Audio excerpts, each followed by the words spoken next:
Welcome to Papuan Truth ID. Halo semuanya, pada kesempatan kali ini Kitong sebagai anak Papua, akan mengulas tentang Raki Aph, yang adalah seorang aktivis Papua Merdeka dan pejuang kemerdekaan bagi bangsa West Papua. Dalam channel ini, kami membahas dan berbagi konten yang informatif, edukatif, dan yang dapat memberikan kesadaran dan pandangan umum kepada seluruh lapisan rakyat Papua Barat. Raki Aph adalah seorang aktivis Papua yang lahir pada tahun 1973 di Jayapura, Papua. Ia merupakan putra dari Arnold Clemens Aph, seorang aktivis Papua yang meninggal secara misterius di atas tanah Papua pada tahun 26 April 1984. Raki Aph sendiri telah mengalami banyak perjalanan, perjuangan, dan pengalaman hidup yang luar biasa.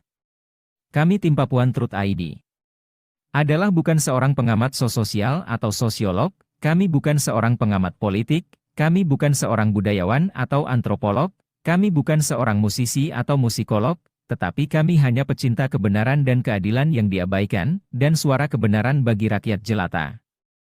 Perjalanan Raki Aph dimulai dari kampung halamannya di Papua, di mana ia tumbuh dan belajar tentang kehidupan di tengah-tengah masyarakat Papua yang heterogen. Pada usia muda, ia mulai menyadari ketidakadilan yang dialami oleh rakyat Papua dan menjadi tertarik untuk terlibat dalam perjuangan Papua Merdeka. Sejarah hidup mereka, singkat kata bahwa sesudah sang legenda ayahnya meninggal dunia, dengan sejarah yang cukup misterius dan panjang, Raki Aph dan ibunya berhasil melarikan diri ke Belanda pada tahun 1998. Sesudah ke Belanda dan dibesarkan dan disadarkan tentang kejadian di tanah Papua pada masa kecilnya tentang ayah dan perjuangannya, kemudian dengan kesadaran itu, Raki Aph bergabung dengan organisasi Papua Merdeka, OPM, dan menjadi anggota Gerakan Pembebasan Papua.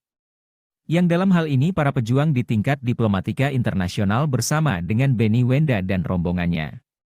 Dalam mempresentasikan kehidupan, pelanggaran dan hak asasi manusia untuk kehidupan orang Papua. Untuk merdeka sebagai negara yang berdaulat di atas tanah Papua dan di beberapa negara dan secara keseluruhan di dunia internasional. Ia terlibat dalam perjuangan ini di sana, ia melanjutkan perjuangannya dengan cara yang lebih damai dan terus memperjuangkan kemerdekaan Papua hingga saat ini. Namun, kehidupan Raki Aph di Belanda tidaklah mudah.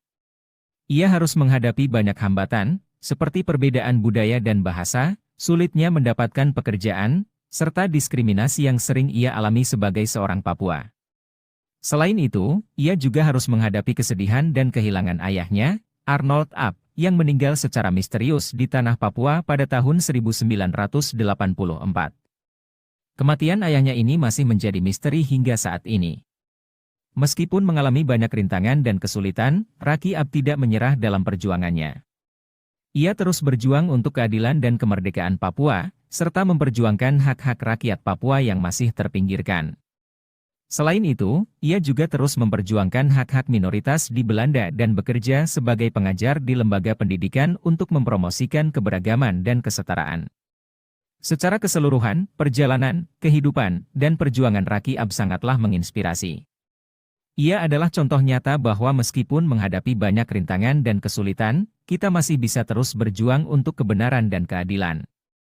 Dengan peran dalam perjuangannya, Raki Aph menghadiri Roundtable Discussion on West Papua in Dutch Parliament, yang adalah diskusi melingkar yang diadakan di Parlemen Belanda pada tanggal 26 November 2020, yang membahas situasi di Papua Barat dan hak asasi manusia di wilayah tersebut. Diskusi ini dihadiri oleh para ahli, aktivis, dan perwakilan pemerintah yang mempertimbangkan berbagai masalah yang dihadapi oleh orang Papua di Indonesia, termasuk pelanggaran hak asasi manusia, kekerasan, dan penindasan politik. Perjuangan Papua Merdeka bermula dari tuntutan kemerdekaan yang muncul sejak tahun 1960-an. Mereka menginginkan Papua Barat menjadi negara merdeka yang terpisah dari Indonesia. Namun, pemerintah Indonesia menolak tuntutan tersebut dan melakukan represi terhadap gerakan Papua Merdeka. Konflik ini telah mengakibatkan banyak korban, baik di kalangan warga sipil maupun aparat keamanan. Namun, secara keseluruhan, perjuangan Papua Merdeka masih berlanjut dan terus mendapatkan perhatian dari komunitas internasional, termasuk dari Parlemen Belanda melalui diskusi Raki Aph yang diadakan pada tahun 2020. Dan pada tahun 2022, telah melakukan pertemuan rahasia dan memberikan sikap dukungan terhadap Papua dengan melihat sejarah penjajahan Belanda di Papua. Sekalipun dunia kegelapan menutup kebenaran, tetapi sinar salah satu orang selalu bersinar dan akan terus bersinar sebab itu kebenaran. Berjalan kaki di atas aspal, tanpa henti, untuk menuju kebenaran.